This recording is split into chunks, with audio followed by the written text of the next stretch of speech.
কি মনে করছো নেতা হয়ে সংসদে গেল আর শেরপুর ধুনুটের মানুষকে ভুলে গেল? হাজার হাজার কোটি টাকা নেতা মারা সব বিদেশে পাচার করলো। এলা নেতার পিছনে চামচাগিরি করেন, নেতা পলায় গেল, কর্মীগুলো সব বিপদের মধ্যে থুইয়া। জোরে কোন ঠিক কি না? একটা এমপিও বাংলাদেশে নাই, খালি ফিডার খাওয়া চামচাগুলা, ফিডার খাওয়া, এখনো দুধ পায় না, ফিডার খায়। এই চামচাগুলা মাঝে মধ্যে আফসোস করে গুজব তোলে, বলে নেত্রী আবার ফিরে আসবে। পলানো নেত্রী ফিরে আসতে পারে, আয়না ঘরে ঢোকার জন্যে ক্ষমতার চেয়ার বাংলার জনগণ আর কোনোদিন দিবে না। ধরে কোন কথা ঠিক কিনা?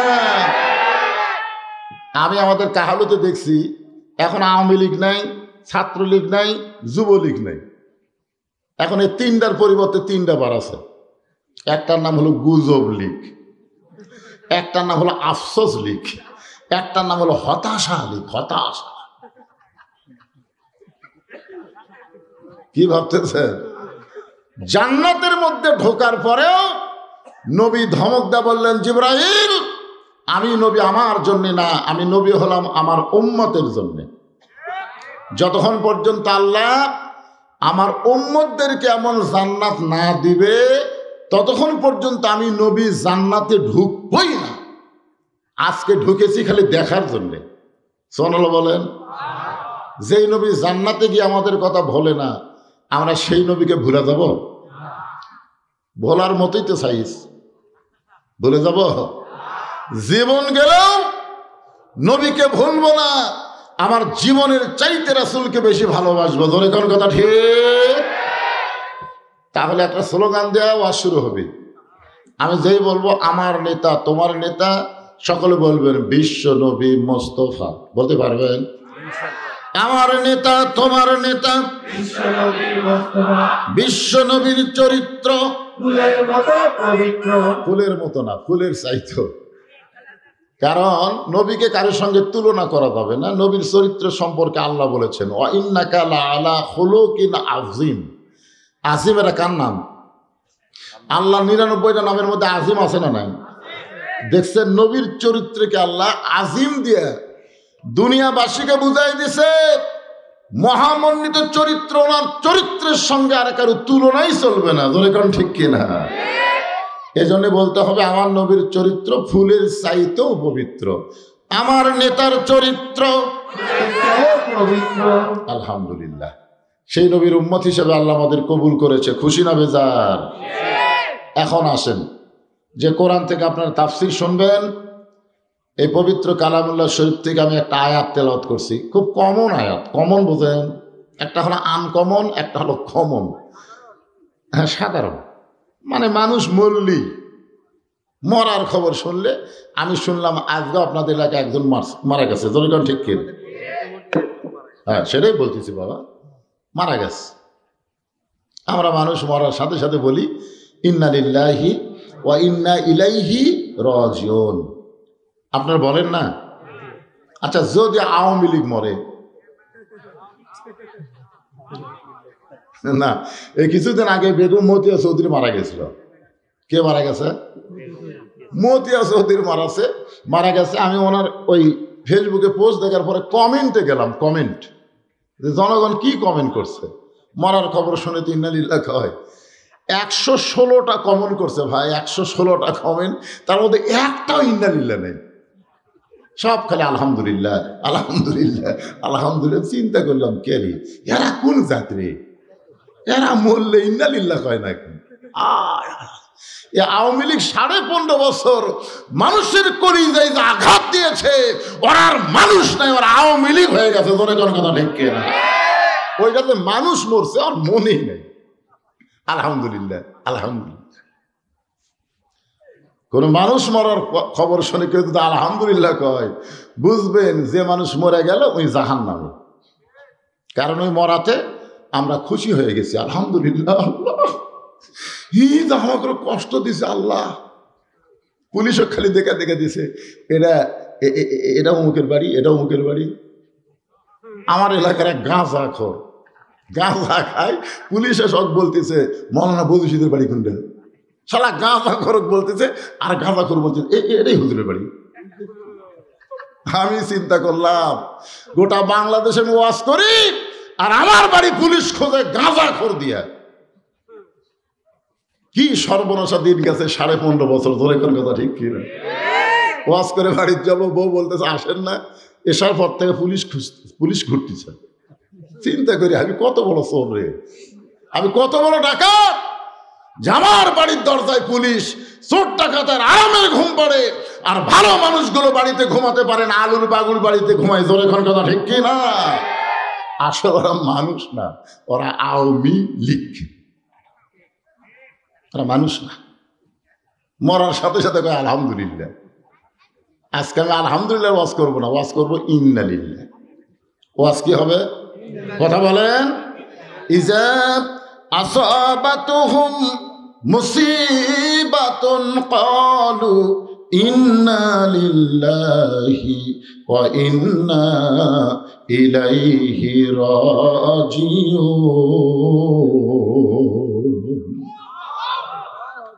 সবাই পারবেন না তো?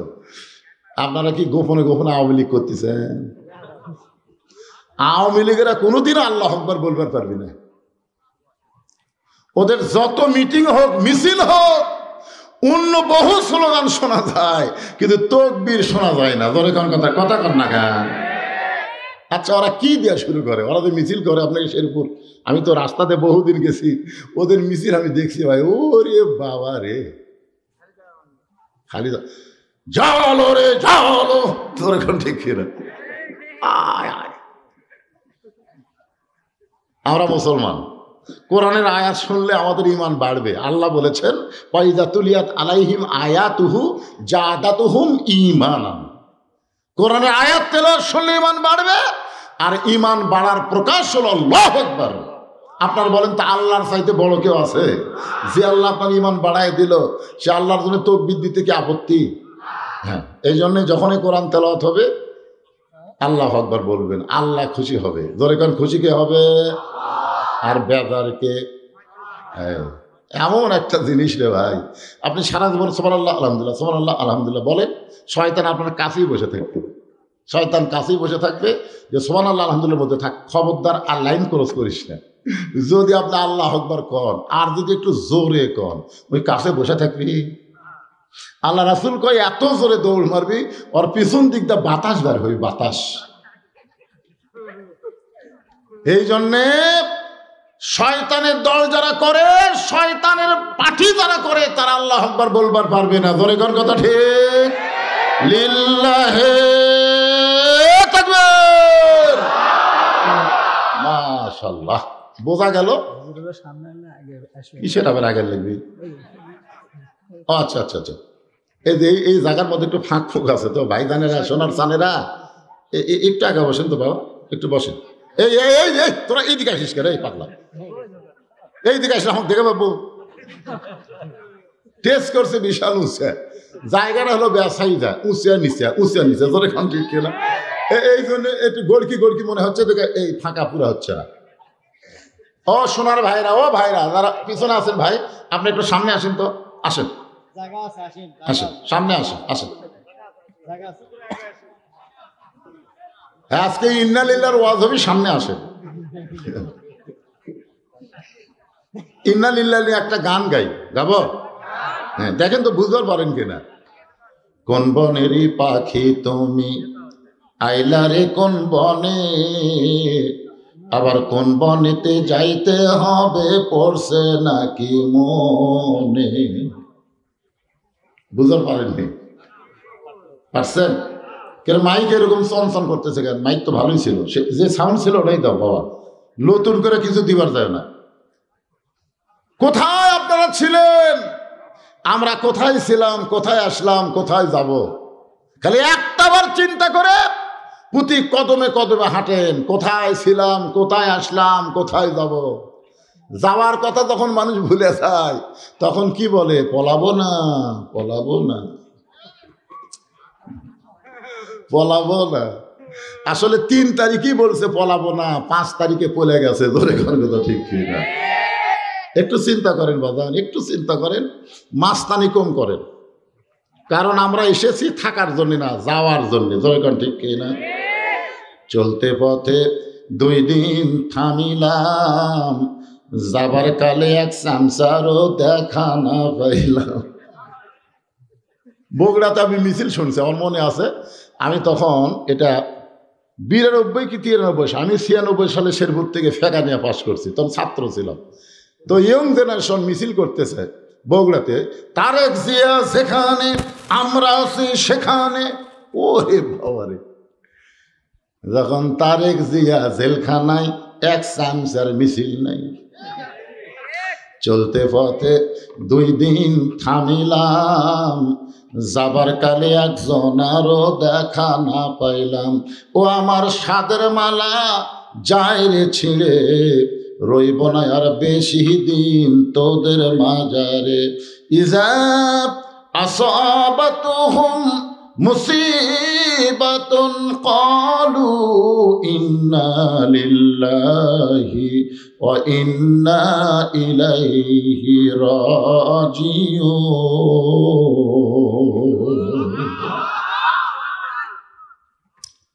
আল্লাহ বলতেছেন, যখন তোমাদের উপরে বিপদ আপদ মুসিবত আসবে, তখন তোমরা বলবে ইন্না লিল্লাহি ওয়া ইন্না ইলাইহি রাজিউন। একটা মানুষের জীবনে সবচাইতে বড় বিপদ হলো এই দুনিয়া থেকে বিদায় নেওয়া। আল্লাহ কোরআনে বলেছেন, লা তামুতুন্না ইল্লা ওয়া আনতুম মুসলিমুন। মুসলমান না হয়ে তোমরা মরিও না। মুসলমান না হয়ে কেউ যদি মারা যায়, আপনারা বলেন তো মরার পরে তার জন্য বিপদ না শান্তি?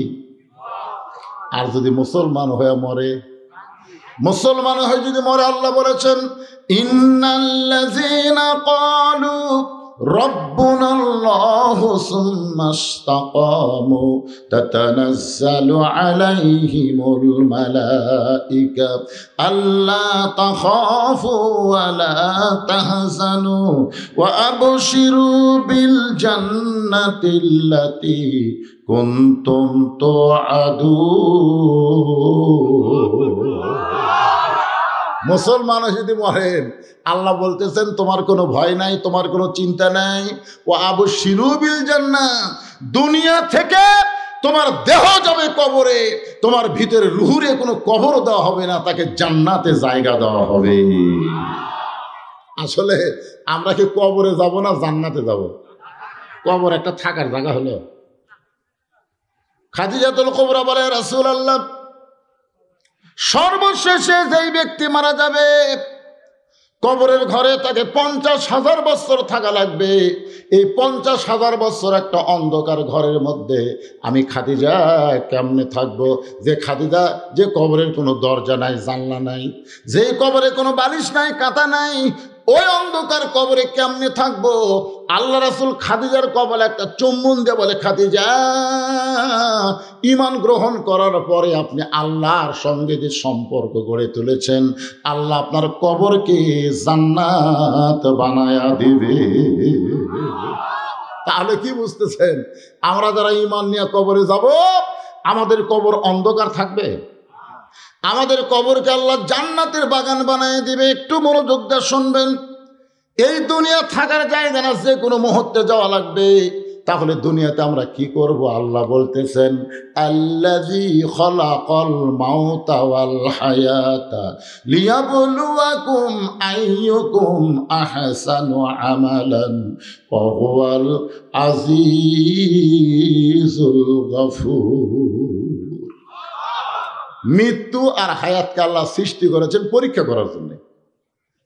বিষয়টা হলো আহসান ও আমালা, সুন্দর আমল। একটু মনোযোগ দিয়ে শুনবেন। আমাদের বাংলাদেশে স্বাধীনতার পর থেকে আমরা আমল করতেছি, কিন্তু সুন্দর আমল করার পরিবেশ পাচ্ছি না। আমরা কিন্তু বাপের দেশ পাচ্ছি। বাপের দেশ বোঝেন? হ্যাঁ, জাতির পিতা স্বাধীনতার ডাক দিয়া পাকিস্তানত আশ্রয় নিল, আর শহীদ জিয়া স্বাধীনতার ঘোষণা করলো। কি আরামে আছে পাকিস্তানে ভাই। বউ চল সব ভারতত পাঠা দিছে, সব ভারতে আছে, আর নিজে আছে পাকিস্তানে আরামে। আর শহীদ জিয়া সরাসরি সেক্টর কমান্ডার হয়ে যুদ্ধ করলো। যুদ্ধ করার পরে 9 মাস পরে যখন দেশটা স্বাধীন হলো, স্বাধীন হওয়ার পরে উনি পাকিস্তান থেকে বাংলাদেশের বিমানবন্দরে নামলো, কতগুলো চামচা গলাত মালা দিয়ে বলতেছে, আপনি আমাকে জাতির পিতা, জাতির পিতা। সংবিধান রচনা করলো, 73-এর সংবিধান বাতিল করে বাকশালী কায়েম করলো। বাংলাদেশে কোনো রাজনীতি চলবি না, তিনি বাদশা, তিনি রাজা, তিনি সব। বাংলাদেশের কিছু জনগণ বুঝবার পারলো এই জাতির পিতা জুতার ফিতা তো থোয়া যাবি না, ধরে কোন কথা ঠিক কিনা। 75-এর স্পট পরিবর্তন হয়ে গেল। তারপরে যা খবর আপনারাই জানেন, শহীদ যে এক সময় ক্ষমতাতে আসলো, সার্বভৌমত্ব একমাত্র আল্লাহর বিসমিল্লাহ বলে সংবিধান রচনা করলো, ধরে কোন কথা ঠিক কিনা। সর্বদলের মানুষকে রাজনীতি করার সুযোগ দিল। অল্প সময়ে তিনি বাংলাদেশের ক্ষমতায় ছিলেন। আসলে তিনি ক্ষমতায় ছিলেন না, তিনি আল্লাহর ক্ষমতা বাংলার জমিনে প্রদর্শন করার চেষ্টা করেছিলেন, ধরে কোন কথা ঠিক কিনা। ভারতের দালালেরা, ভারত কর্তৃক তাকে হত্যা করা হলো বাংলাদেশের বিতর্কিত কিছু আর্মির মাধ্যমে। এরপরে আমরা এরশাদ চাচাক দেখলাম, চাচা মাশাআল্লাহ রোববারের ছুটি শুক্রবারে করলো, রাষ্ট্রধর্ম ইসলাম চালু করলো, ধরে কোন কথা ঠিক কিনা। তারপরে দেখলাম স্বাধীনতার ঘোষকের বউ আমাকে বগুড়ার ভাবি, তাই মোটামুটি আলহামদুলিল্লাহ 5 বছর। তারপরে আবার বাপের বেটি হাসিনা ক্ষমতা নিল, তারপরে আবার আমাদের ভাবি শহীদ জিয়ার স্ত্রী। তারপরে তো বুঝতেইছেন ভাই, ভোট ছাড়া আমরা কোন দিকে যাই, দেখা শেষ। 54 বছর আমরা দেখতেছি আমাদের বাংলাদেশে 90% মুসলমান থাকার পরেও সবচাইতে বড় বিপদ হলো সুন্দর আমল আমরা করতে পারতেছি না। আমল করতেছি কিন্তু আমলটা সুন্দর হচ্ছে না। সুন্দর আমল করতে গেলে ইংরেজদের আইনে সম্ভব না, ডক্টর কামালের সংবিধানে হবে না, আল্লাহর কোরআনের সংবিধান এই বাংলার জমিনে চালু করা লাগবে, ধরে কোন কথা ঠিক কি না। এখন আল্লাহর কোরআন দিয়ে যদি বাংলাদেশ চলে, এই বাংলাদেশটা কেমন হবে এখন আমরা দেখি নাই, যদি চলে তাহলে দেশটা কেমন হবে। এর উপরে একটু ইশারা দেওয়ার জন্য আপনাদের বলতেছি, লিয়াবলুয়াকুম আইয়ুকুম আহসানু আমালা। আল্লাহ রাসূল বলেন, খাদিজা আপনি ঈমান গ্রহণ করার পরে আল্লাহর সঙ্গে যে সম্পর্ক গড়ে তুলেছেন, আল্লাহ আপনার কবরকে কি বানিয়ে দিবি, কথা কয়। আপনারা বলেন তো, ঈমান গ্রহণ করার পরে খাদিজা যে আমল করেছে সে আমলের নাম কি? আপনারা ঈমান গ্রহণ করার পরে কোন আমল দিয়া, কোন কাজ দিয়া আপনাদের ঈমানকে মজবুত করবেন, কবরকে জান্নাত বানাবেন, সে আমলের নাম কি? একজন খুব জোরে কথা, নামাজ। মাশাআল্লাহ, নামাজ পড়ার কথা আছে না কায়েমের কথা আছে? আপনি বাপ যে মসজিদে প্রতিদিন যান, আপনার আইডিয়া যে যায় না, আইডিয়া বুঝতেছেন না? বুঝতেছেন?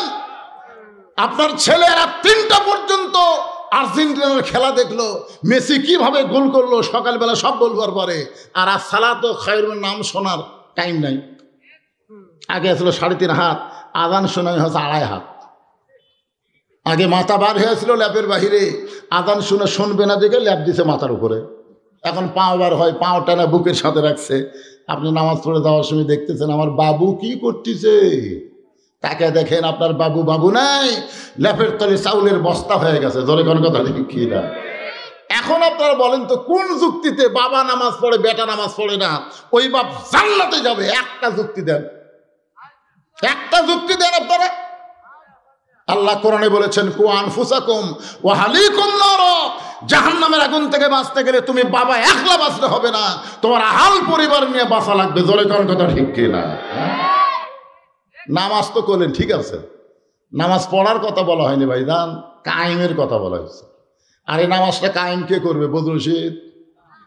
আমার ওয়াজের বয়স বর্তমানে এই বছর দিয়ে 42 বছর, 42। আমার ওয়াজ দিয়ে কিছুই হচ্ছে না, আমার ওয়াজ দিয়ে কিছুই হচ্ছে না।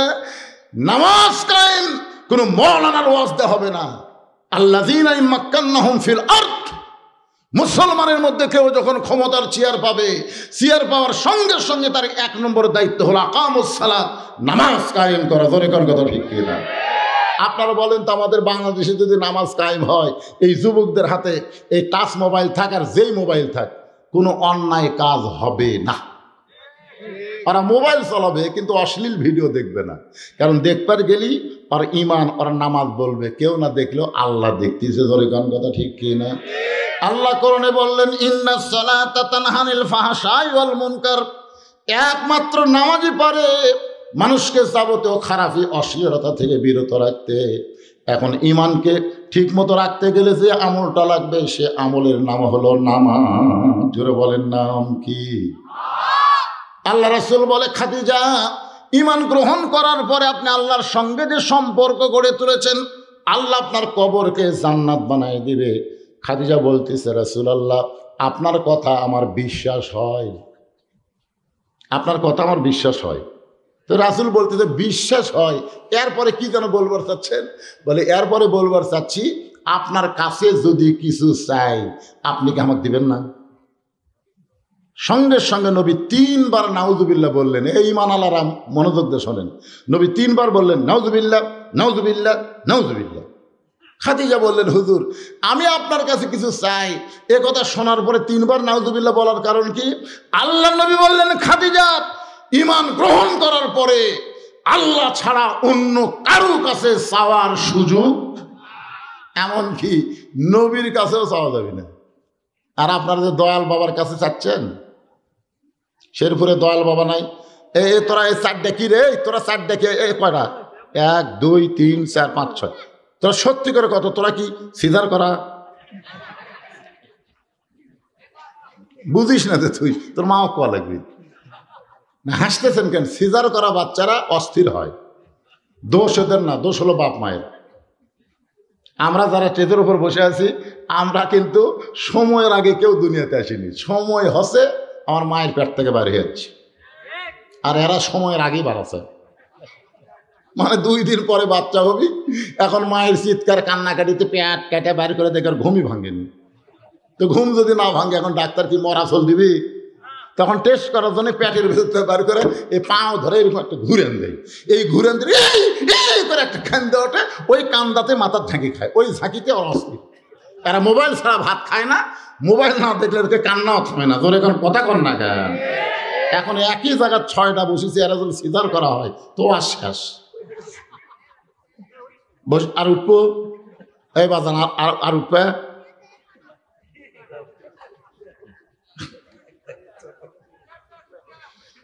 না না না, ওয়াজ তো এখনো শুরু হয়নি রে ভাই, এখন শুরু হবে। এই সময় এরা ডিস্টার্ব করলে কাম হবে? এত ছোট ছোট বাচ্চারা কি দরকার? ও যে একটা আবার খাড়া হতে, এই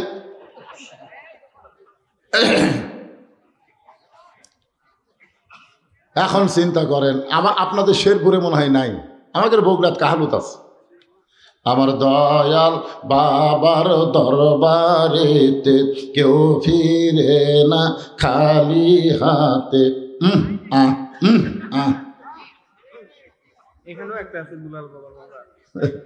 দুলাল বাবার মাজার আছে, দুলাল বাবা। একটু মনোযোগ দিবেন। এইটাই যদি আপনি কবার জানেন, আপনি যদি ইমান থাকে, আপনি যদি কবার পারেন তো পারবেন। কিভাবে বলা লাগবে? আমার দয়ার আল্লাহর দরবারেতে কেউ ফিরে না খালি হাতে। আল্লাহ আল্লাহ আল্লাহ। বাবার জায়গাত কি বসান লাগবে? আল্লাহ বসান লাগবে। ওরা আল্লাহর জায়গাত বাবা বসাছে। আল্লাহর ধন নবীরে দিয়া, আল্লাহ আছে গায়েব হইয়া, নবীর ধন খাজা নিয়া শুয়ে আছে আজমিরে।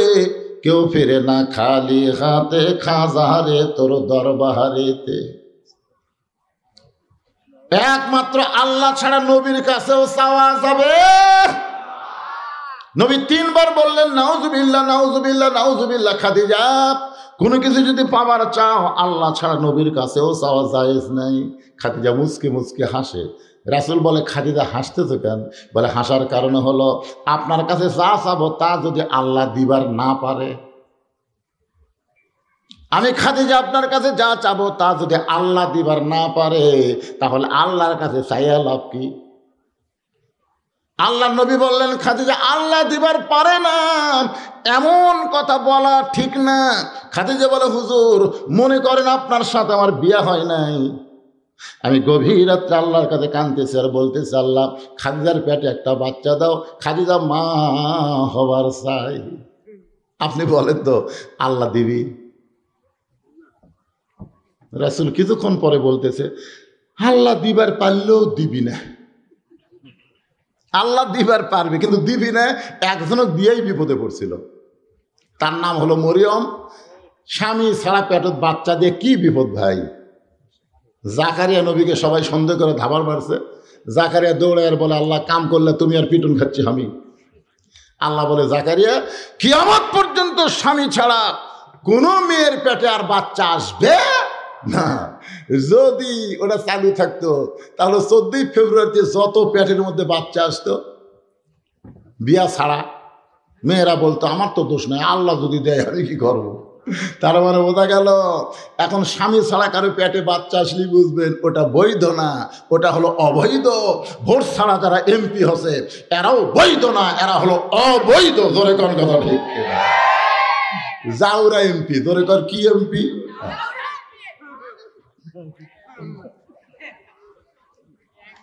এখন আপনারা বলেন বিয়ে হয়নি পেটে বাচ্চা, ওইটারে যদি আপনারা বৈধ বলতে না পারেন, তুমি ভোট পাওনি, তুমি এমপিগিরি করতেছো, ওইটাও বাংলার জমিনে কোনোদিন বৈধতা পাবে না। ধরে কোন কথা ঠিক কি না?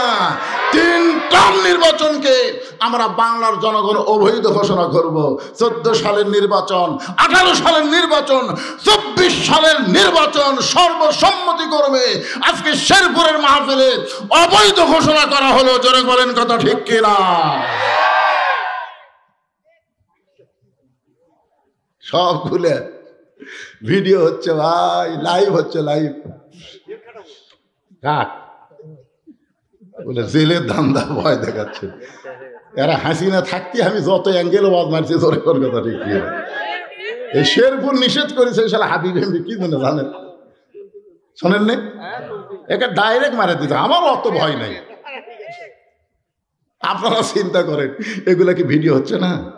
লাইভে গোটা বিশ্ব কাঁপাচ্ছে। আপনারা আজকে অবৈধ ঘোষণা করলেন 14 সাল, 18 সাল, 24 সাল, এগুলো নির্বাচন হয়নি, নির্বাচনের নামে তামাশা হয়েছে। ধরে কোন কথা ঠিক? আল্লাহর বান্দার একটু মনোযোগ দিয়ে শুনবেন। রাসূল বলতেছেন, খাদিজা আপনি আমার কাছে এমন কি চাবেন যে এটা আল্লাহ দিবার পারবে না? খাদিজা বলতেছে, ইয়া রাসূলুল্লাহ আমি যখন মরে যাব, মরার পরে আপনার কাছে আমি 3টা জিনিস চাই। মরার আগে না, মরার পরে আমি আপনার কাছে 3টা জিনিস চাই। আল্লাহ রাসূল বলেন, খাদিজা আমি গরিব ছিলাম বলে দুনিয়াতে আপনাকে তেমন কিছুই দিবার পারি নাই। আসলে আল্লাহর নবী গরিব ছিলেন, যার কারণে খাদিজার জীবনে বড় কষ্ট হয়েছে। খাদিজা পৃথিবীর সবচাইতে ধনবতী রমণী হওয়ার পরেও নবীর সঙ্গে বিয়ে বসার পর আল্লাহর নবী সব কিছু খাদিজার আল্লাহ রাস্তায় খরচ করেছে। সাল্লাল্লাহু। ও খাদিজা মরার পরে আপনি কি চাইবেন একটু বলেন। খাদিজা বলতেছে, রাসূলুল্লাহ আপনি যেই জুব্বা পরা অবস্থায় কোরআনের 5টা আয়াত গারে হীরার মধ্যে আল্লাহ নাজিল করেছে, আপনি গারে হীরা থেকে আসার পরে ওই জুব্বার কোনোদিন পরেন নাই, ওই জুব্বাটা যত্ন করে আপনি রাইখা দিয়েছেন। ওগো নবী আমি খাদিজা যখন মারা যাব ওই জুব্বাটা আমার কাফনের কাপড় হিসাবে দিয়া দিবেন। আল্লাহর নবী গো ওই জুব্বাটা কাফনের কাপড় হিসাবে দিবেন। আমার 2 নম্বর চাহিদা হলো আপনার পবিত্র হাত দিয়া আমি খাদিজাকে আপনি কবরের ঘরে নামায় দেবেন। আমার 3 নম্বর চা হলো কবরে মাটি দেওয়ার পর সবাই যখন চলে আসবে খাদিজার কবরের পাশে তখন কেউ থাকবে না, এমন সময় মুনকির নাকির খাদিজার কবরের মধ্যে ঢুকবে। খাদিজাকে 3টা প্রশ্ন করবে। ফেরেশতা আসিয়া যখন জিজ্ঞাসা করিবে দিন কি তোমার মাবুদকে, বা তখন কি বলিবে। এই গান গাইলে কি গুনাহ হবে নাকি? তাহলে যুবকেরা সবাই বলো, প্রত্যেক বছর তোমরা গানের অনুষ্ঠান করতে, ঠিক না? এখানে কিসের অনুষ্ঠান হতো? গান বাজনার অনুষ্ঠান হইতো। আজকেও গান গাও। ফেরেশতা আসিয়া যখন জিজ্ঞাসা করিবে দিন কি তোমার মাবুদকে, বা তখন কি বলিবে? আল্লাহ বিনে নাই রে মাবুদ, আল্লাহ বিনে নাই রে মাবুদ, জবানে তাই বলো রে বলো, মুখে আল্লাহ রাসূল সবে বলো। কেবারে গান কর না কেবারে, এই গান গাইলে গুনাহ হবে। যত গুনাহ হয় সব গুনাহ যেন আল্লাহ হামাক দেয়। এলা কি গান কে? এলা কোরআনের কথা। ধরে কোন ঠিক কি না? খাদিজা বলতেছে রাসূলুল্লাহ, মুনকির নাকির কবরে আমাকে 3টা প্রশ্ন করবে, আমি উত্তর দিবার পারবো না, আমার পক্ষ থেকে আপনাকে উত্তর দেওয়া লাগবে। সঙ্গে সঙ্গে আল্লাহ নবী খাদিজার কপালে একটা চুমা খেয়ে বললেন, খাদিজা, ওই আল্লাহর শপথ করে বলতেছি, আমার আগে যদি আপনার মৃত্যু হয়, আপনার 3টা চাই আমি পুরা করব ইনশাআল্লাহ। নবী কি বললেন? আমার আগে যদি আপনার মৃত্যু হয়। এ কথা তারা নবী বুঝাইলেন কে কখন মরবে এটা আল্লাহর নবীও। আর ওই যে মাথা ভাঙ্গা তেজের উপর উঠাই বলতো 41 সাল খেলা হবে, খেলা হবে 41 সাল। কয় সাল? আপনারা বলেন তো, 41 সাল পর্যন্ত সময় যদি বান্ধে নাও তো 24 সালে পলালা কেন? এখান থেকে প্রমাণ হলো সময়ের একমাত্র মালিককে। আরো করে বলো, আমি এখান থেকে বাড়ি যাওয়ার কোনো গ্যারান্টি, আপনার এখান থেকে বাড়ি যাওয়ার কোনো গ্যারান্টি নাই। এ কারণে রাসূল বলতেছে, খাদিজা, আমার আগে যদি আপনার মৃত্যু হয়, আপনার 3টা চাওয়াই আমি পুরা করব ইনশাআল্লাহ। মা খাদিজা দুনিয়া থেকে বিদায় নিলেন। মা খাদিজা যখন দুনিয়া থেকে বিদায় নিলেন, নবী তাকায় দেখে তার 4টা মেয়ে কাঁদতেছে। মা খাদিজার পেট থেকে আল্লাহ নবীকে 4টা মেয়ে দান করেছে। ধরে কোন কয়টা? আপনারা কি নাম জানেন? একটার নাম হলো রোকেয়া, ধরে বলেন নাম কি? একটার নাম হলো কুলসুমা, একটার নাম হলো জয়নাব, আর একটা মেয়ের নাম হলো ফাতেমা। নবী তাকায় দেখে 4টা মেয়ে কাঁদতেছে, কিন্তু 3টা মেয়ের কান্নার শব্দ শোনা যায়, আর একটা মেয়ের কান্নার কোনো সাউন্ড নাই। চোখ দিয়ে পানি পড়তেছে কিন্তু কান্নার শব্দ নাই। আর 3টা মেয়ে কাঁদতেছে, আমার মা মইরা গেছে রে, কোথায় গেলে মা পাবো বলে দাও না আল্লাহ রে, এই আমার মা মইরা গেছে রে। আপনাকে এলাকাত মেয়ে মানুষ কান্দেন এরকম? আমার বাবা মইরা গেছে রে, মরার আগে খাট দিবার চাইছিল, সেই খাট আমাকে দিবে কে, এই আমার বাবা মইরা গেছে রে। তখন বড় ভাই সব বলতেছে, পাগলি কান্দিস না, যেই খাট আব্বা দিবার চাইছিল সেই খাট আমি তো কিনা দেবো, কান্দিস না। তখন আবার কান্দিস, আমার বাবা মইরা গেছে রে, মরার আগে খাট দিবার চাইছিল, সেই খাট বড় ভাই দিবে, কিন্তু ল্যাপ তো সগ দিবে কে, এই আমার বাবা মইরা গেছে রে। তখন মেজো ভাইয়া বলতেছে, ল্যাপ তো সগ আমি দেবো, কান্দিস না। তখন উঠে দেয়া বলতেছে, মানুষ বুড়া হলে তো মরবি, মানে কান্দার বান্দা হয়ে গেছে। তোর কোন কথা ঠিক কিনা? এইরকম কতগুলা মেয়া মানুষ আছে না? কথা কন না কেন রে ভাই? সব জমা জমি বিক্রি করে ডিমান্ড ভালো জায়গা দিয়ে দিছে, ভাইয়ের কিছুই নাই। আবার মরার পর আবার কান দিচ্ছে আর বান দিচ্ছে। সব মেয়ে না, এরকম কিছু মেয়ে সমাজে আছে। ধরে কোন ঠিক কিনা? আল্লাহর নবী ওই 3টা মেয়ের বিনয় কি কান্না দেখে কিছুই বললেন না। নবী ফাতেমাকে ডাক দিলেন, ফাতেমা তুই একটু আমার ঘরের মধ্যে আয় তো মা। যে মেয়েটা কাঁদতেছে কিন্তু কান্নার শব্দ নাই, ওই মেয়েটাকে নবী ডাক দিলেন। ফাতেমা ঘরের মধ্যে গিয়া বলতেছেন, বাবা আমারে ডাকলেন কেন?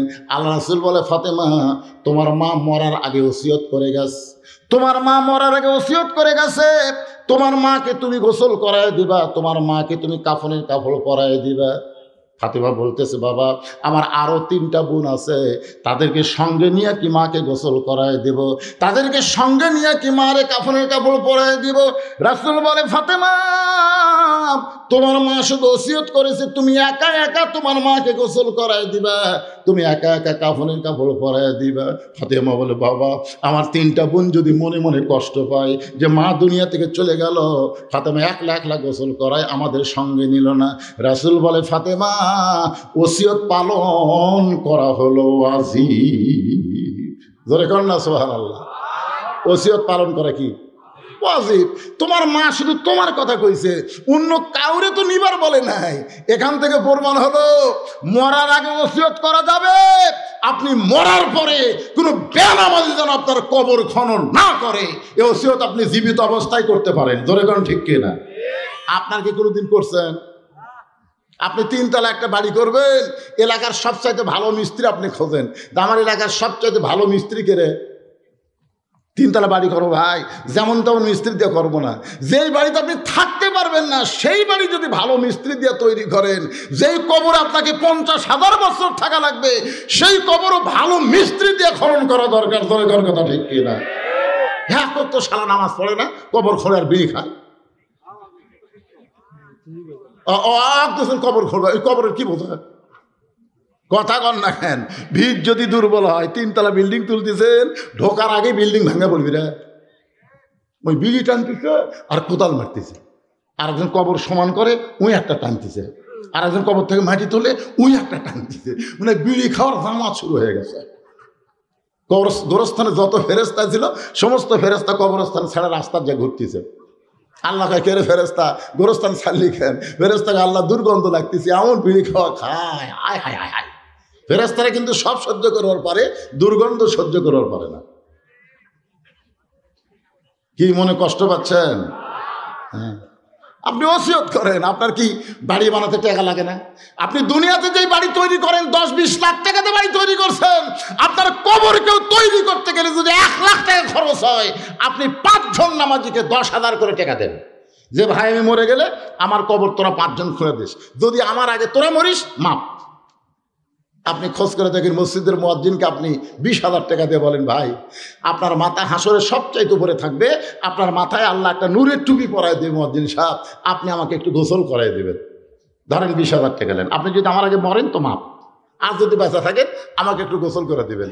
এলাকার বড় আলেমকে কিছু হাদিয়া দিয়ে বলবেন হুজুর আমি মরে যাওয়ার পর আমার একটু জানাজা পড়াবেন। এরকম ওসিয়ত করার দরকার আছে না নাই? কথা বলতেছেন না। মরে গেলি ফুরে গেল নাকি? মরে গেলি ফুরে গেল।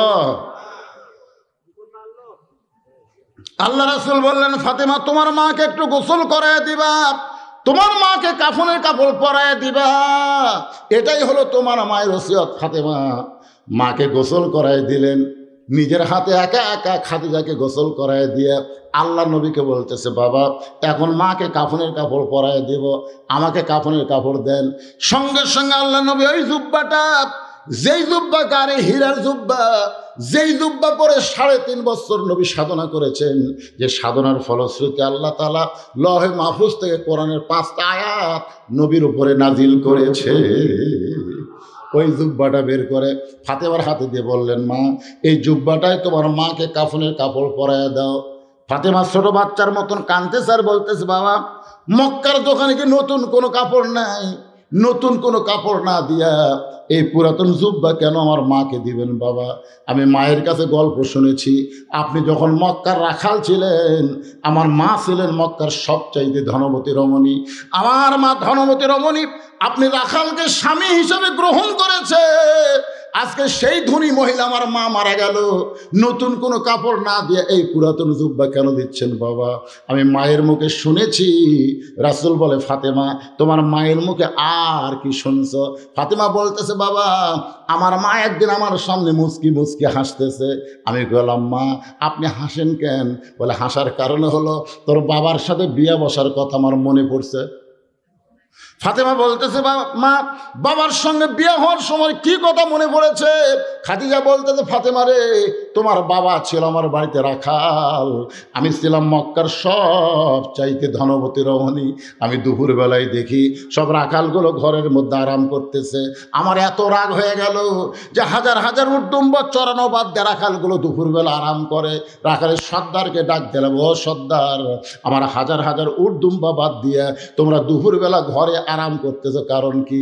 রাখালের সর্দার বলে, মালকিন আপনি জানেন না, আমরা ভাগ্যগুণে এমন একটা রাখাল পাইছি যে রাখাল চাকরিতে জয়েন করার পরে আপনার উট দুম্বা সব ভদ্র হয়ে গেছে। রাখাল যদি বলে খাও, উট দুম্বা খায়। রাখাল যদি বলে খাওয়া বন্ধ করো, উট দুম্বা খাওয়া বন্ধ করে দেয়। রাখাল যদি বলে চলো যাই, উটের লাইনে উট, দুম্বার লাইনে দুম্বা, রাস্তা নিয়ে বাড়ির দিকে রওনা দেয়। খাদিজা চিৎকার করে বলে, রাখালের সর্দার, জন্তু জানোয়ার কোনদিন রাখাল মানুষের কথায় বাধ্য হবার পারে না। এই গাঁজাখুরি গল্প কেমনে বলতেছো? রাখালের সর্দার বলে, মালকিন যদি বিশ্বাস না হয় আপনি তদন্ত করেন। খাদিজা বলে, ফাতেমা রে, রাখালের সর্দারের কথা মতো তোমার বাবাকে তদন্ত করতে গেলাম। তদন্ত করতে গিয়ে দেখি সূর্যের তাপে পাথর পোড়া গন্ধ পাওয়া যায়, সূর্যের তাপে বালু পুড়ে পুড়ে গন্ধ আসতেছে। তোমার বাবা দাঁড়ায় আছে রোদ্রের ভিতরে। হঠাৎ আমি তাকে দেখি চারিদিকে রোদ পড়ে, কিন্তু তোমার বাবার মাথায় কোনো সূর্যের তাপ নাই, এক খণ্ড মেঘ তোমার বাবার মাথার ছাতাকে যেন বানায়া দিছে। আমি খাদিজা আশ্চর্য হয়ে গেলাম, আমি খাদিজা আশ্চর্য হয়ে গেলাম।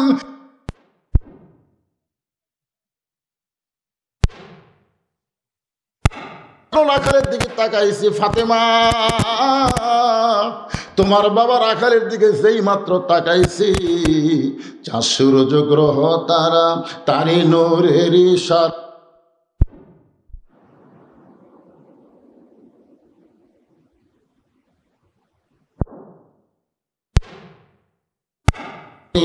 নবী নাম ভাবে যেজন সেই তো দোজা হানির ধ্বনি।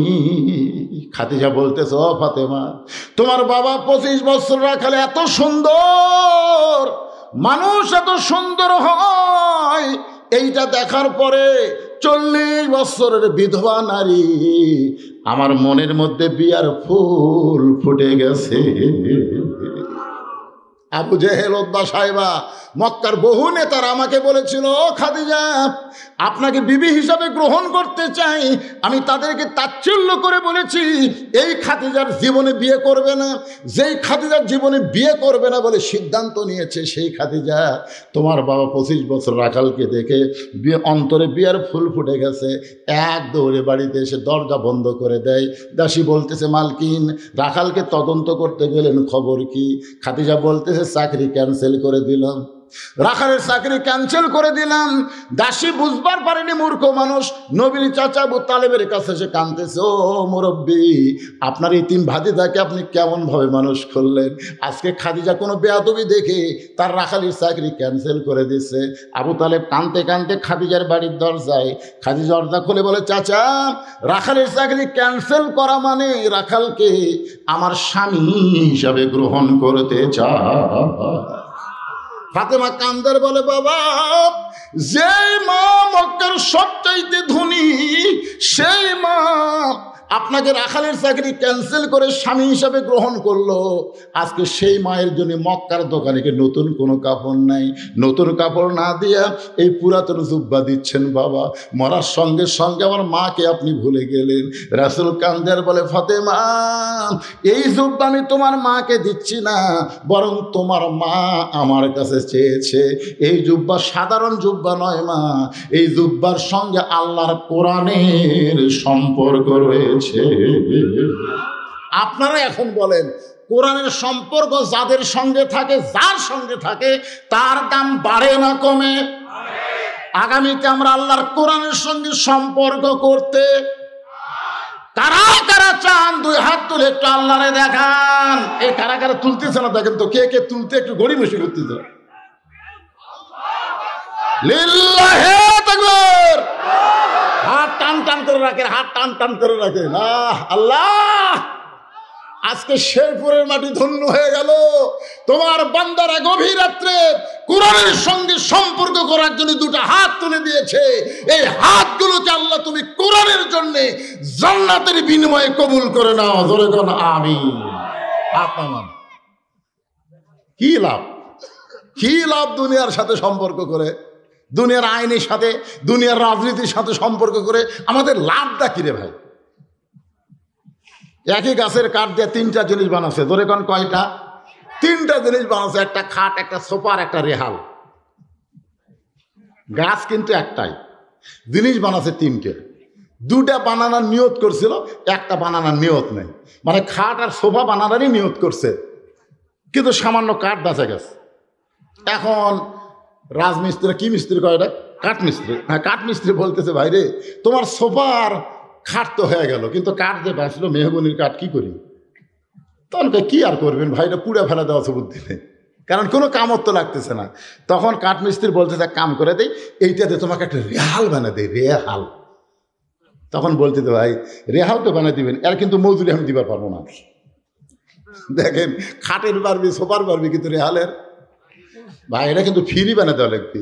তখন মিস্ত্রি বলতেছে ভাই সওয়াবের আশায়, সওয়াবের আশায় তোমাকে ফ্রি বানাতে যাও। এখনো কিন্তু কোরআন শরীফ থোয়া শুরু হয়নি, কেবল কোরআনের সাথে সম্পর্ক হবি। রেহাল বানানোর পরেই তো হবি। কথা কন না কেন ভাই? কথা কন লাগবে তো রেহাল বানানোর পরে হবে কোরআনের সাথে সম্পর্ক। তার আগে মিস্ত্রি কি বলতেছে ফ্রি, তোমাকে ফ্রি বেলা দিলাম সওয়াবের আশায়। এখন খাট, সোফার, রেহাল হয়েছে। আপনার বলেন তো এই তিনটা জিনিসের মধ্যে দাম বেশি কার? রেহালের যদি দাম বেশি হয় তাহলে আল্লামা সাঈদী 13 বছর বিনা অপরাধে জেলখানায় বন্দী থাকলো কেন? 50 বছর যিনি কোরআনে তাফসির করলো, এ কোরআনের সাথে এত সম্পর্ক রাখলো, তার মানে আল্লামা সাঈদী হুজুরও তো রেহাল। ধরে কোন কথা ঠিক কিনা? গোটা কোরআন আপনার তার সমস্ত তাফসির খণ্ড যত তাফসির করেছে বাংলার জমিনে সবগুলো ওয়াজ একত্র করে দেখেন, 30 পারা কোরআনের কোন জায়গাও তাফসিরে বাদ দেয়নি। ধরে কোন কথা ঠিক কিনা? অথচ এমন একটা কোরআনের রেহালকে বিনা অপরাধে 13 বছর জেলখানায় বন্দী ছিল। আমরা খালি দোয়া করি আল্লাহ দুনিয়ার কোর্ট কাছারিতে সাঈদী হুজুরের কোনো জামিন হবি না আল্লাহ।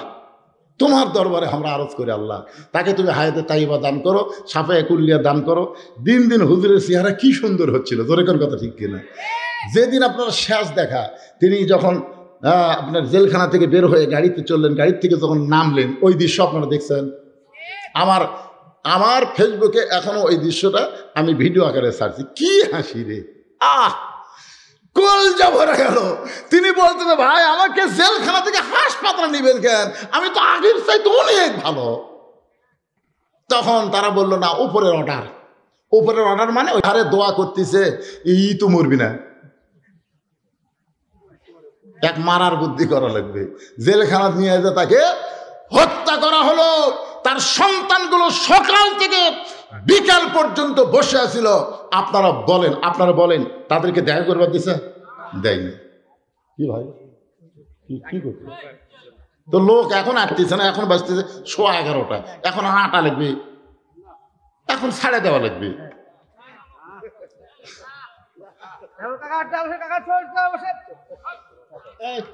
আসলে শোনেন, আসলে ব্যাপারটা হলে কি, রোহিঙ্গা মুসলমানকে আমরা জায়গা দিছি রে, রোহিঙ্গাকে জায়গা দিছি। আর এরা কি রোহিঙ্গার সাথে খারাপ? ওরকম আপনারা জায়গা দিলেন না। জায়গা থাকার পরেও আপনারা ইচ্ছা করে জায়গা দিলেন না। লোকগুলো দাঁড়িয়ে আছে, এই ভাইয়ের দেখে কষ্ট লাগতেছে, ওরা বসবি না। এটাও একটা কথা। ঠিক আছে, আমি যেই কথা বলতেছি একটু মনোযোগ দিয়ে শোনেন। বিরক্ত হচ্ছেন? তাহলে কি বুঝলেন? রেহালের দাম বেশি বলতেছেন কারণ রেহালের সম্পর্ক আল্লাহর কোরআনের সাথে, আর খাট সোফার সম্পর্ক হলো মানুষের সাথে। জোরে কোন কার সাথে? খাট আর সোফার সাথে কার সম্পর্ক? মানুষের সাথে। কোরআন শরীফ এরকম লিভার দেয়, রেহালের উপর আছে তো কোরআন শরীফ লিভার দেয়, কাঠের রেহাল ঠস করে সে পায়ের ওপর পড়ছে। যে পায়ের ওপর পড়ছে কিন্তু লাগিছে, রেহাল পড়া কিন্তু লাগিছে, ওই লাগার কথা ভুলে যায়, রেহালকে তুলে তাকে দেখে ওই রেহালের কোনা লাগা লোক কেটে গেছে। ওই লোক কাটার দিকে খেয়াল নাই, রেহাল সমান এখানে চুমা খাচ্ছে। আমার ভুল হয়ে গেছে আল্লাহ, আমার ভুল হয়ে গেছে আল্লাহ, আমি কোরআন শরীফ নিবেন অসতর্ক মুহূর্তে রেহাল পড়ছে আল্লাহ, ওর পাও কাটে রক্ত বাড়াচ্ছে, অধিকার খেয়ালি নাই। রেহাল কয় কে রে, খাট এ খাট। দেখতো আমি পড়ে গেছি মায়ের কাছে, 3 বার চুমা খায় আর কান্দে, রে তোর কে খবর কি? খাট বলতেছে ভাই আমার লাগতে না জনি বানাচ্ছে রে, লাগতে। রাত্রে স্বামী স্ত্রী যখন গন্ডগোল লাগে তখন তা লাগতে লাগতে শুরু হয় ভাই। আর শোভা বলতেছে বসার সাথে এই শালা অভদ্র পাও তোলা ছাড়া বসি না। রেহাল বলতেছে দেখ একই কাঠের গাছের মধ্যে থেকে আমাকে 3 জনের জন্ম হলো রে, তোদেরকে লাত্তাই কোনো আফসোস করে না, পায়ের কাছে পড়ার সঙ্গে সঙ্গে কান্দে চুমা খায়, বলো তো কারণ কি? খাট শোভা বলতেছে আমাদের সাথে হলো মানুষের সম্পর্ক, আর তোর সঙ্গে হলো আল্লাহর কোরআনের সম্পর্ক। তাহলে কোরআনের সম্পর্ক রাখার কারণে একটা রেহালের দাম যদি বাড়ে, সেই কোরআনের সঙ্গে আমাদের সম্পর্ক রাখার দরকার আছে না নাই? কিভাবে রাখবেন? আল্লাহর কোরআন খালি পড়লে তো সব হবে না ভাই, জান। প্রতি অক্ষরে 10টা করে নেকি, ঠিক আছে, 10টা করে যে নেকি এ ব্যাপারে কোনো কথা নেই, 10টা করে নেকি, প্রতি অক্ষরে 10টা করে নেকি। কিন্তু এই নেকিটা কিন্তু নফল। কোরআন শরীফ পড়বেন আলিফ 10, লাম 10, মিম 10। এক লোক 2 মণ আলু নিয়ে গেছে শেরপুর বাজারে, এক খরিদ্দার বলতে ভাই কতটুকু আছে? আলুওয়ালা বলে 2 মণ। বলে আমিও তো 2 মণ নিও ভাই, তার দাও। তো বলতেছে তাল ধরে লাও। তো বলতেছে না ভাই ওজন করে দেন, পাপের ওপর মাপ নেই, দেন মাপের ওপর পাপ নেই, ওজন করে দেন। তো ওজন করে দেখা গেছে 2 মণ 2 সের। আলুওয়ালা বলতেছে ভাই এই 2 সেরের দাম দেওয়া লাগবে না, 2 সের তোমাকে খাও দিলাম। তখন খরিদ্দার বলতেছে প্রতি সন্ধ্যে আমার 2 সেরই লাগে ভাই, তারা আজকের মতো 2 সের নিয়ে দেয়। আপনারা বলেন ওই আলুওয়ালা 2 সের দিবি না চড় মারবি? আরে পাগলা তুই 2 মণ লিবি দেখাই তো তোকে 2 সের পাও। প্রতি অক্ষরে 10টা করে নেকি তখনই পাবেন যখন আল্লাহর কোরআন অনুযায়ী নিজের জীবনকে চালিত করবেন। ধরে কোন কথা ঠিক না? আপনি কোরআন হিসাবে চলবেন না আর খালি সওয়াব কামাই করবেন। অনুনাজ্জিলু মিনাল কুরআনি মা হুয়া শিফাউ ওয়া রাহমাতুল লিল মুমিনিন। মুমিনদের যাবতীয় রোগের ঔষধ হিসাবে আল্লাহ তাআলা এই কোরআনকে নাজিল করেছে। কোরআন সম্পর্কে আরও আলোচনা নিয়ে আপনাদের সামনে আসতেছি। এবার একটু খেয়াল করেন, রাসূল বললেন ফাতেমা এই জুব্বা আমি দেইনি মা, এই জুব্বা তোমার মা চেয়েছে। এই জুব্বার সঙ্গে আল্লাহর কোরআনের সম্পর্ক রয়েছে। এই জুব্বা হলো গাড়ি হীরার জুব্বা। সঙ্গে সঙ্গে ফাতেমা জুব্বা পরানোর জন্য মায়ের ঘরের দিকে রওনা দেয়। ফাতেমা সামনে সামনে, আল্লাহ নবী পিছনে পিছনে, ফাতেমা যাচ্ছে সামনে আর নবী হাঁটতেছে পিছনে। অথচ আল্লাহ কোরআনে বলেছেন আমার নবী যখন হাঁটবে নবীর সামনে কেউ হাঁটতে পারবে না, নবী থাকবে সবার সামনে আর সবাই থাকবে নবীর পিছনে। কিন্তু আল্লাহ নবী ফাতেমাকে সামনে দিয়ে নিজে পিছনে পিছনে হাঁটতেছে। বাজান একটু মনোযোগ দিয়ে শুনবেন, নবী কেন পিছনে হাঁটে, ফাতেমারে কেন সামনে দেয়? কারণ আল্লাহর নবী ফাতেমাকে মায়ের মতন সম্মান করত। সুবহানাল্লাহ। মায়ের মতো সম্মান করার কারণ আছে, এই কারণটা আজকে বলার দরকার নাই। ফাতেমার সামনে সামনে যায়, নবী পিছনে পিছনে যায়। নবী ফাতেমার জন্য দরজা খুলে দিলে ফাতেমা ঘরের মধ্যে ঢোকে, সঙ্গে সঙ্গে নবী খাদিজার ঘরের দরজা বন্ধ করে দেয়। ফাতেমা ঘরের মধ্যে ঢুকেছে, নবী দরজা বন্ধ করে দরজার কাছে বসে আছে। কিছুক্ষণ পর আল্লাহ নবী দেখে ফাতেমা হাসতে হাসতে দরজা খুলেছে। নবী চমকে গিয়ে বলে ফাতেমা কানতে কানতে ঢুকলে আমার জুব্বা নিয়ে তোমার মাকে কাফনের কাপড় পরানোর জন্যে, কিন্তু হাসতে হাসতে দরজা খুললে কেন? ফাতেমা বলতেছে বাবা কানতে কানতে কেন ঢুকছি আপনি জানেন, হাসতে হাসতে দরজা খুলছি এটাও আপনি জানেন। রাসূল বলে ফাতেমা কানতে কানতে ঢুকলে এটা আমি জানি, কারণ মেয়ে তার মাকে কাফনের কাপড় পরাবে, অবশ্যই কানতে কানতে ঢুকবে। কিন্তু হাসতে হাসতে দরজা কেন করলে এটা আমি নবীও জানি না। এখান থেকে প্রমাণ হলো আমাদের নবী গায়েব জানে না। কথা কর না কেন, নবী গায়েব জানে? এতে কতগুলো ভণ্ডরা কয় নবী তো জানি রে জানে, আমাদের বাবারাও গায়েব জানে। আপনারা সূরা হাসরের শেষ 3 আয়াত পড়েন না? পড়েন। তাহলে তো মোটামুটি সবারই জানা দরকার। তাহলে একটা বার পড়েন, হুয়াল্লাহুল্লাযী লা ইলাহা ইল্লাহু আলিমুল গায়বি ওয়াশ শাহাদাতি হুয়ার রহমানুর রহিম। আপনারা বলেন তো গায়েবের মালিক কে? জোরে গান। হাদিস শরীফে রাসূল বলেছেন, আমি যা জানি তোমরা তা জানো না। দেখেন কথাটা খেয়াল করে শুনবেন। নবী বলতেছে, আমি যা জানি তোমরা তা জানো না, আমিও জানি না আল্লাহ যদি আমাকে না জানায়। তাহলে সমস্ত গায়েবের মালিককে আরো জোরে। আল্লাহ সর্বপ্রথম কাকে জানায়? নবীকে জানায়। সর্বপ্রথম আল্লাহ নবীকে জানায়, এরপরে নবীর মাধ্যমে আমরা আল্লাহর কোরআন পেয়েছি। সুবহানাল্লাহ। খান ভাই বেশি রাত আর করবো না, আপনার ওটা বসাদন করেন না। কয়টা উঠে রে, এই কি রে? না না, একবারে তো 3 জন ওটা দেবে না। আমি কি খুব লম্বা করবো? তাই শেষের দিকে চলে যাচ্ছে, খুব খেয়াল করেন। নবী বলতেছে আমি জানি না। ফাতেমা বলতেছে, বাবা এতদিন মনে করতাম যে আপনি বাহিরের খবরও জানেন, ভিতরের খবরও জানেন। আল্লাহ রাসূল বলতেছে, ফাতেমা তুমি কানতে কানতে ঢুকলে এটা আমি জানি, কারণ মেয়ে তার মাকে কাফনের কাপড় পরাবে, কানবি তো। কিন্তু হাসতে হাসতে দরজা খুললে এটা তো আমি জানি না। সঙ্গে সঙ্গে ফাতেমা বলতেছে, বাবা তাহলে আপনি যদি না জানেন আপনি বসেন।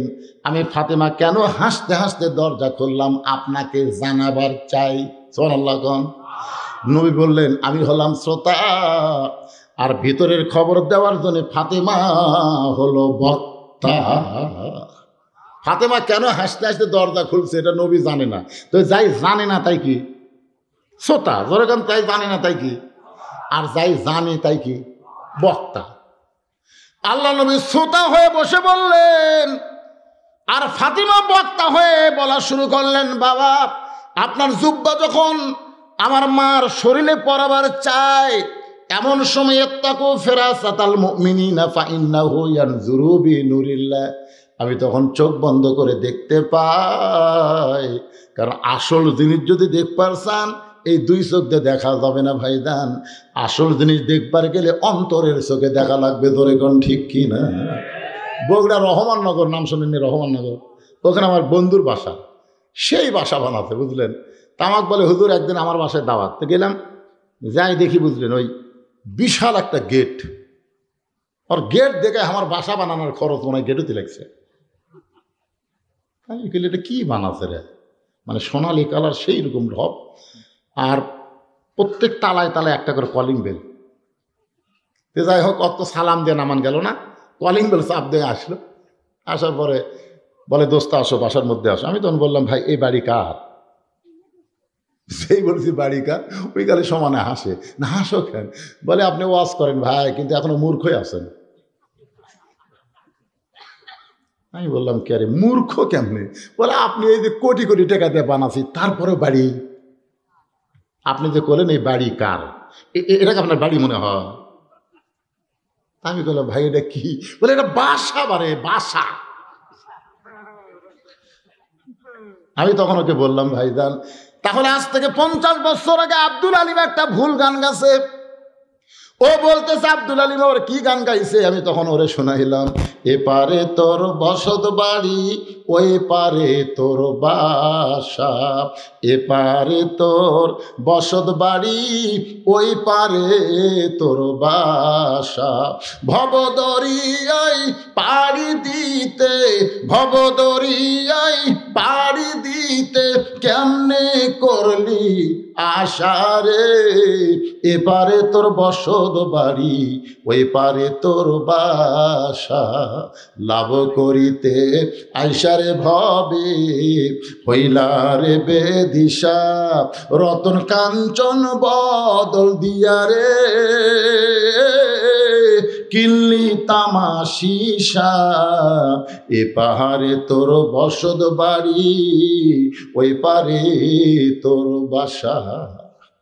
কিন্তু অন্তরে চক্ষু দিয়া তাকায় দেখেন এ দুনিয়ার বাড়ি ঘর, সবাই বলেন এ দুনিয়ার বাড়ি ঘর একদিন হয়ে যাবে পর, এ দুনিয়ার বাড়ি ঘর একদিন হয়ে যাবে পর, যাইতে হবে অন্ধকার কবর। লোকটাকে বললাম ভাই এই দুটা গান শুনালাম, এখন বলতেছি বলতো এটা কি? ভাই এটা বাড়ি ভাই, কে বাসা নাই। আসলে ভাইরে মরা লাগবে রে পাখতারা, বাসার দিকে 5 তলা 6 তলা। কি দেখতেছেন ভাই? 6 তলা করছি হুজুর, রড বার করে থুছি, আরে 1 তলা কর্ম হুজুর। 2 কান্ত দিয়ে ফেরেশতা কয় পাগলা উপর দিকে না থেকে নিচতলা, নিচতলা, নিচতলা বুঝিয়েছি, 1 তালাও না নিচতলা, 1 তালারও তলে চোখ থাকা লাগবে রে পাগলা। তুই ঘাড় কাত করে কি দেখিস? কি ঘাড় কাত করে দেখবেন? ঘাড় কাত কি দেখতেছেন? কথা কন, কোন তালা থাকবেন? 1 তালা 2 তালা 3 তালা না নিচতলা? জোরে বলেন কোন তালা? আরো জোরে। ফাতেমা বলতেছেন বাবা আমার মাকে যখন আপনার ওই জুব্বা কাফনের কাপড় পরাবার চায়, এমন সময় দেখতে পাই আমার মার দেহে আল্লাহ জান্নাতের পোশাক পরায়া দিছে। সঙ্গে সঙ্গে নবী মাটিতে হাত দিয়ে কান্না শুরু করলেন, ছোট বাচ্চার মতো নবী কাঁদতেছে। ফাতেমা বলতেছে বাবা আমার মায়ের দেহে জান্নাতের পোশাক পরার কথা শুনে আপনি এমন করে কান্দেন কেন? রাসূল বলে ফাতেমা রে, এই কান্না কোনো দুঃখের কান্না নয়, এই কান্না হলো আমার আনন্দের কান্না। ও ফাতেমা, দুনিয়ার কেউ যখন আমাকে নবী বলে স্বীকার করে নাই, সর্বপ্রথম তোমার মা আমাকে নবী বলে স্বীকার করেছে। আপনারা বলেন তো 3টা জিনিস খুব খেয়াল করবেন। কয়টা? 3টা জিনিস আপনার গেছে? ঠিক আছে, 3টা জিনিস। 1 নম্বর হলো মৌলবীর বাড়িতে কোনোদিন মিলাদ হয় না। আপনারা খেয়াল করে দেখবেন মৌলানাদের বাড়িতে কিন্তু মিলাদ হয় না। আর 2 নম্বর হলো ডাক্তারের বউ কোনোদিন সিজার করে না। আর 3 নম্বর হলো পীরের বউ কোনোদিন মুরিদ হয় না। দেখবেন 42 বছর আমার ওয়াজের বয়স, আমি একদিন বউকে 500 টাকা দিয়ে বলছিলাম খালি একবার হুজুর কও, খালি একবার কও হুজুর। তো বউ খালি হাসে। আমি 1000 টাকা দিয়ে বললাম দেখি তোমার মুখে হুজুর শুনতে কেমন লাগে, একবার খালি কও হুজুর। আর কেলাতে কেলাতে কও হুজুর। আর বউ খালি হাসে। হাসো কেন? বলে জনগণ আপনাকে চিনে না তাই হুজুর কয়। আমি তো জানি আপনি মাল ডাকি, হুজুর হওয়া এত সহজ নয়। আমি সেই দিন চিন্তা করছি 42 বছর ওয়াজ দেয় বইয়ের কাছে আমি হুজুর হওয়ার পারলাম না, আর সর্বপ্রথম খাদিজার কাছে আমাদের নবী নবী হয়ে গেল। জোরে কারণ সুবহানাল্লাহ। এই জন্যে লাকাদ কানা লাকুম ফি রাসূলিল্লাহি উসওয়াতুন হাসানাহ। আমার নবী শুধু বাহিরের নবী না, আমার নবী হলেন ভিতরের নবী। আমার নবীর সব কিছু আমল, জোরে কোন কথা ঠিক কিনা? সর্বপ্রথম খাদিজা নবী বলে স্বীকার করেছে। আল্লাহ নবী বলে ফাতেমা এই কারণেই হয়তো আল্লাহ তাআলা তোমার মায়ের শরীরে জান্নাতের পোশাক পরায় দিছে। নবী নিজের হাতে খাদিজাকে কবরের ঘরে নামায় দিচ্ছেন। বাজান গো বিরক্ত হয়েন না, আর মাত্র 2টা পয়েন্ট ওয়াজ করব। নবী নিজের হাতে খাদিজাকে কবরের ঘরে নামায় দিচ্ছেন। নবীর চোখ দিয়ে দর দর করে পানি পড়তেছে, এত কান্দা নবী কাঁদতেছে। আবু বকর বলে রাসূলুল্লাহ হুজুর আপনি আল্লাহর নবী হয়ে যদি এমন করে কাঁদেন তাহলে আমরা কেমনে সহ্য করব? আমাদের শিক্ষা কি আপনি বলবেন না? রাসূল বলে আবু বকর আমি এখন নবী নাই রে, আমি এখন নবী নাই, আমি হলাম হতভাগ্য স্বামী, আমার দরদের বউকে কবরের ঘরে নামায় দিচ্ছি। আবু বকর কলেমার দাওয়াত দিয়ে যত রাত্রি আমি বাসায় ফিরি না কেন কোনোদিন খাদিজা খাদিজা বলে আমার ডাকতে হয় নাই। আমি শুধু দরজার কাছে দাঁড়াইছি, সঙ্গে সঙ্গে খাদিজা দরজা খুলে দিছে। আমি রাসূল বলতাম খাদিজা কোনোদিন 2টা বাজে, কোনোদিন 3টা বাজে, কিন্তু তোমাকে নাম ধরে ডাকা লাগে না, আশা মাত্রই দরজা খোলো। কারণ কি? খাদিজা বলে রাসূলুল্লাহ আপনি হলেন নিষ্কাম্বর। আপনি যখন যান তখন দরজার কাছে নাকটা লাগায় দাঁড়িয়ে থাকি, আপনি আসা মাত্র সুগন্ধ পায় আর দরজা খুলে আপনার সামনে দাঁড়ায়। আল্লাহ রাসূল বলে, খাদিজা তাহলে আপনি কি কোনোদিন ঘুমাবেন না? খাদিজা বলে, রাসূলুল্লাহ সেই দিন আমি ঘুমাবো যেদিন আমার মরণ হবে। আমি মৃত্যু না হওয়া পর্যন্ত আপনি না ঘুমাইলে আমি কোনোদিন ঘুমাইব না। রাসূল বলে, ও বাক্কার, আমার খাদিজা আজকে মারা গেছে, আমার খাদিজা ঘুমায় গেছে। কানতে কানতে কবরে মাটি দিয়া আল্লাহর নবী কবরের পাশে দাঁড়ায় আছে, ঘন্টার পর ঘন্টা দাঁড়ায় আছে। আল্লাহ ডাক দিল, হাবিব খাদিজার কবর থেকে সবাই সরে গেল, আপনি খাদিজার কবর ছাড়বেন না। রাসূল বলে, আল্লাহ খাদিজার কবরে কি আপনি মুনকির নাকির পাঠাবেন না? তিনটা প্রশ্ন করবে, আমার খাদিজা উত্তর দিবার পারবে না, আমি নবী উত্তর দিবার চাই। আল্লাহ বলে, হাবিব রে আজকে আপনার কাছে একটা ঘোষণা দিলাম, শোনেন। আপনি যেমন খাদিজাকে ভালোবাসেন আমি আল্লাহ তেমন ভালোবাসি। লিল্লাহি তাকবীর। আল্লাহ নবী চমকে গিয়ে বলেন, আল্লাহ খাদিজা আমার বউ হয়, এ কারণে আমি খাদিজাকে ভালোবাসি। খাদিজা আপনার কে হয়? এখন খাদিজা আল্লাহর কে হয়, আমরা আল্লাহর কে হব? আজকে ইন্না লিল্লাহর মাধ্যমে আমরা জানতে চাই। কারা কারা জানবেন? দুই হাত তোলা, আল্লাহর একটু দেখান। লিল্লাহি তাকবীর। হাত নামান। মাশাআল্লাহ। আমি আপনাদের জানাচ্ছি, এই যে ছেলেরা গান বাজনা বাদ দিয়ে কোরআনের মাহফিল করলো, এ থেকে আপনার বেজার হোসেন? বেজার? মাশাআল্লাহ। যারা যারা খুশি আপনাদের কাছে ওরা একটু ব্যাগ নিয়ে যাবে, একটু রুমাল নিয়ে যাবে, পকেট থেকে যার যত বড় লোট আছে। মসজিদের ওই যে দান বাক্সের মতো দান ঠেলা মারেন না, মসজিদের দান বাক্স মুখের সামনে আছে, ওই পকেটে দিয়ে খেয়াল করে দেখে 500, 200 আর 100, 10 টাকা নেই। 500 টাকা আছে, 200 টাকা আছে, 100 টাকা আছে, 10 টাকা নেই। মারছে ঠেলা, 3 জন পার হয়ে গেছে। ওরা 3 জন বলতেছে, যাক তোর হাতে জোর আছে বারে। আপনারা বলেন ওর পকেটে টাকা নাই, ঠেলা মারলো কেন? 10 টাকা নেই। ফেরেশতারা বলতেছে, আল্লাহ এর কান্দত আমরা থাকবো না। আল্লাহ কয় কেন? কই পকেট ভরা টাকা থুয়া তোমার দান বাক্স ঠেলা মারলো। আল্লাহ কই দান বাক্স ঠেলা মারেনি রে, ওই জান্নাত ঠেলা মারছে। তা আজকে যখন ব্যাগ নিয়ে যাচ্ছে আপনার জান্নাত মনে করে 10 টাকা, 20 টাকা, 50 টাকা, 100 টাকা, যে যা পারবেন, জোর জবস্তি নাই। এখানে অতিথিবৃন্দ যারা আছে, বিজ্ঞাপনে যে কয়জনের নাম আছে, এই কয়জন ওই ব্যাগের মধ্যে দিলে হবে না। এরা কি ব্যাগের মধ্যে দিলে কাম হবে না? ব্যাগ পাঠিয়ে আলাদা। এরা হচ্ছে অতিথি, বিজ্ঞাপনে নাম দেওয়া হয়েছে সম্মান দিয়ে। হ্যাঁ, মহিলাদের কথা বলতে চাস, মায়েরা তো সেই দান করবে, সেই ওয়াজ হচ্ছে মা বোনদের। যান, মা বোনদের কাছে যান। আমার মায়েরা খাদিজার সঙ্গে আল্লাহ যেন জান্নাত দেয় দোয়া করে দিব, বা আল্লাহর রাস্তা আপনারা দিয়ে দিবেন। মায়েদের কাছে যান, বিশ্বস্ত ছেলেদের পাঠাবেন, হিরোইনখোর গাঁজাখোর যেন না ভাবে। একদিক দিয়ে তুলবি, ও মহিলা আছে, মাশাআল্লাহ, মহিলাদের মধ্যে মহিলা আছে। হ্যাঁ, সবাই দেন, সবাই দেন। আপনারা দিছেন সবাই, ভাই যান, আপনারা সবাই দিছেন, সবাই দিছেন।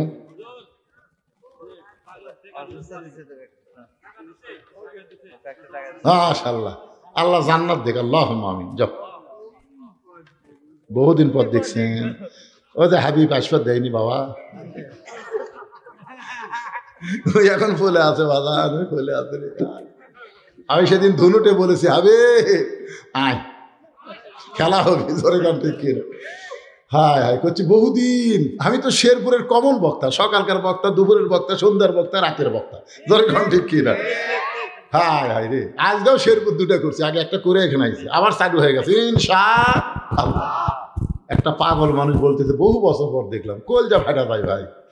আল্লাহ কেরে ব্যাগওয়ালারা টাকা দিচ্ছে? আপনাদের মধ্যে এইরকম কি একটা আল্লাহর বান্দা নাই যে হুজুর 10-20 টাকা নাই, 500 টাকা দেবো? একজনও নাই। টেপ যে উঁচা করছে, হাত পাওয়া কঠিন। এরা আসলে আপনাদের কাছ থেকে বেশি টাকা নিবে না, 10, 20, 50 যাই যা পারেন দেন। আল্লাহর কাছে সবাই দেন বাবা, সবাই দেন। ছেলেপেলে ব্যাগ নিয়ে সব টেজত চলে আসো বাবা, অন্যদিকে না যায়, সব টেজে চলে আসো। আপনারা বসেন, সবাই বসেন, একটু জিকির করেন, লা ইলাহা ইল্লাল্লাহ, লা ইলাহা ইল্লাল্লাহ। যাবেন? আচ্ছা, লা ইলাহা ইল্লাল্লাহু মুহাম্মাদুর রাসূলুল্লাহ। সকলে বলি সাল্লাল্লাহু আলাইহি ওয়াসাল্লাম। একটু মনোযোগ দিয়ে শুনবেন। মা খাদিজার কবরে মুনকির নাকির আসতেছে না, আমাদের কবরে মুনকির নাকির আসবে। ধরে কান কি করবে? আসবে। মুনকির নাকির আসাও কোনো লাভ হবে না। আমরা যারা 5 ওয়াক্ত নামাজ পড়ি, ওই সকল বান্দারা যখন কবরে যাবে, মুনকির নাকির এসে যখন বলবে মান রব্বুকা, মান রব্বুকা, সঙ্গে সঙ্গে নামাজ খাড়া হবে। আপনি সারা জীবনে নামাজ পড়েছেন, ওই নামাজটা আপনার পক্ষে দাঁড়িয়ে যাবে। মুনকির নাকিরকে প্রশ্ন করবে, রে মুনকির নাকির, কাকে রব সম্পর্কে প্রশ্ন করতেছিস? তুই কি জানিস এই ব্যক্তি সারা জীবনে কয় ওয়াক্ত নামাজ পড়ছে? মুনকির নাকির বলবে, আমরা তো নামাজের হিসাব জানি না, আমরা তো নামাজের হিসাব জানি না। তখন নামাজ বলবে, হিসাব জানিস না, প্রশ্ন করিস কেন? মুনকির নাকির, এই লোকটা মসজিদের মধ্যে গিয়েই বলেছে আলহামদুলিল্লাহি রাব্বিল আলামিন, রুকুর মধ্যে গিয়ে বলেছে সুবহান রাব্বিল আযীম, সেজদার মধ্যে গিয়ে বলেছে সুবহান রাব্বিল আলা। তাহলে সারা জীবন কতবার রব রব জিকির করেছে, একটাবার হিসাব দে। মুনকির নাকির বলে, আমরা তো হিসাব, তাহলে হিসাব জানিস না? সে নামাজের মধ্যে এতবার রব রব করে কবরে আসলো, আবার রব সম্পর্কে প্রশ্ন করিস? মুনকির নাকির বলে, আল্লাহ তোমার বান্দাকে মান রব্বুকা প্রশ্ন করলে নামাজ যে খেপা খেপছে, আল্লাহ এখন আমরা করব কি? আল্লাহ বলে, মুনকির নাকির, আমার যেই বান্দা বান্দি নামাজ না কবরে গেছে, 1 নম্বর প্রশ্নের উত্তর হইয়া গেছে। তাহলে কবরে 1 নম্বর প্রশ্নের উত্তর যদি দিবার চান, আপনি তো দিবার পারবেন না, আপনার নামাজের দরকার আছে না নাই?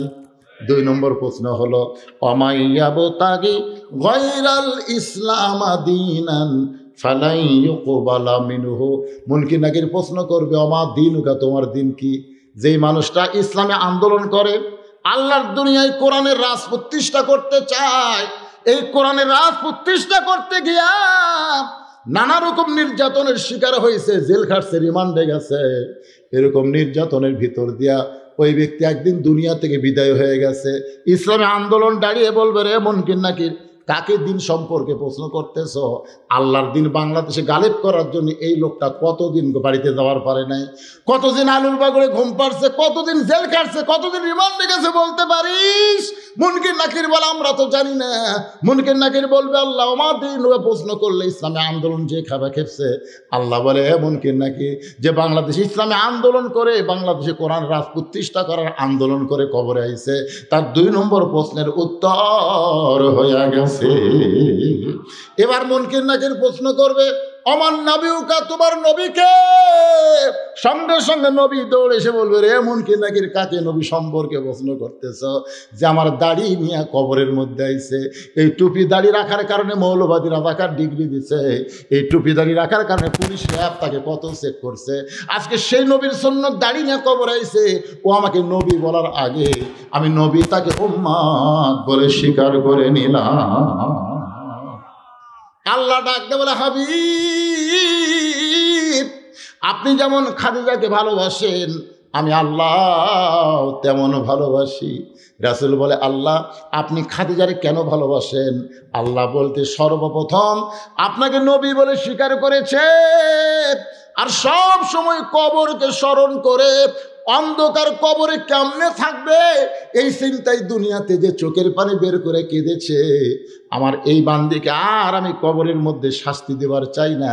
তার মুনকির নাকিরের উত্তর আমি আল্লাহ দিয়া দিলাম।